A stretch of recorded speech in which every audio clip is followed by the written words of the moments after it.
Hi guys! Another day, another mini vlog! Wala nga akong pa-order ngayong araw kaya naman naisipan ng asawa ko na magluto naman daw kami ng dessert. At nauumay na nga daw siya sa mga puto at kutsinta na niluluto ko araw-araw. Aray ko! Eto ngang cream cheese leche plan ang naisipan niya dahil napanood nga daw niya ito at mukha daw masarap. Aba naman akala ko ay siya ang gagawa, ako rin naman pala. Sus ko! So ang pangunahing sangkap natin dito ay cream cheese. Syempre kaya nga cream cheese leche plan, diba? So ito ay nasa room temperature lang siya para malambot siyang ibit. Then naglagay ako dyan ng 4 pieces ng large eggs. Tapos ibit lang ulit natin ng ganyan. Habang gumagawa nga ako nito, yung asawa ko naman ay taga-mando. Aba, bossing. Ako naman ay syutolong. My God. Siya ang nakaisip pero akong gumawa. O diba, ang galing. O siya, sige na nga, naglagay ako dyan ng isang can ng condensed milk, yung 390 grams.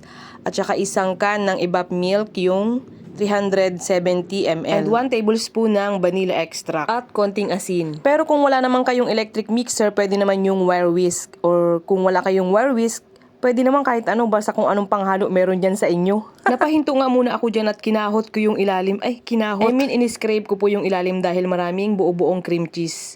Ang tawag po kasi sa amin nun ay sa Marinduque ay kinahot yung ilalim. Sabi nga ni ay kahuta yung ilalim. Then, isang tabi muna natin yan. Wow, isang tabi ang lalim nun. Isang tabi muna natin yan dahil magkakaramelize naman tayo dito ng asukal. Naglagay lang po ako dyan ng half cup ng white sugar. Tapos, dinarang ko siya sa mahinang apoy. Mas nadadalian po kasi ako sa ganitong proseso kaysa dun sa niluluto pa, nilalagyan ng tubig, tapos pakukuluan mo ng medyo matagal. Diba? Sayang yung gasol, sayang yung gaas. Pwede naman yung gantong paraan. Pero nasa inyo pa rin yun guys, depende na rin sa inyo. Kanya-kanya naman tayo ng pamamaraan sa pagluluto at dapat nating irespeto yun. Wow! Then kapag malamig na at tumigas na yung ating caramelized sugar, ay ilalagay naman natin itong ating mixture. So, salain natin to dahil maraming buo-buo talaga siya. Alam nyo, ang paggawa nito ay hindi naman nalalayo sa leche plan. Same lang din siya. First time ko nga gagawin to pero hindi naman ako masyadong kinakabahan. Sabi ko nga sa asawa ko, wag mo akong pagagalitan kung ano ang kalalabasan nito Malalagot ka sa akin.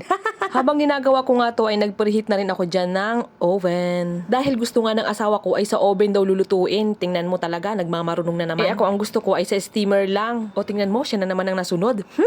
Kasi nga daw, puro daw ako steam. Ba't hindi daw namin subukan i-bake sa oven? O tingnan mo.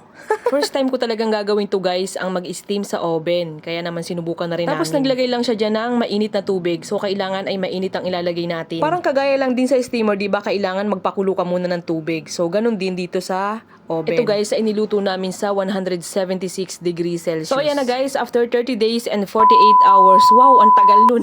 So bali naluto siya guys ng 1 hour and 30 minutes. Dahil chinek ko siya ng 1 hour ay medyo malambot pa kaya nag-extend ako ng 30 minutes. So medyo matagal, di ba? So feeling ko kung sa steamer nyo lulutuin to, sa gas ay ganun din yung oras niya. Nasa 90 minutes. Bali pinalambig muna namin yan tapos nilagay namin sa chiller ng mga about 2 hours. Para mag-firm siya at madali siyang hiwain at saka mas masarap siya guys pag malamig. Masarap siya guys, medyo maalat-alat na medyo matamis. Masarap siya pang himagas. Try nyo to guys. At ayun lang for today's video. Bye!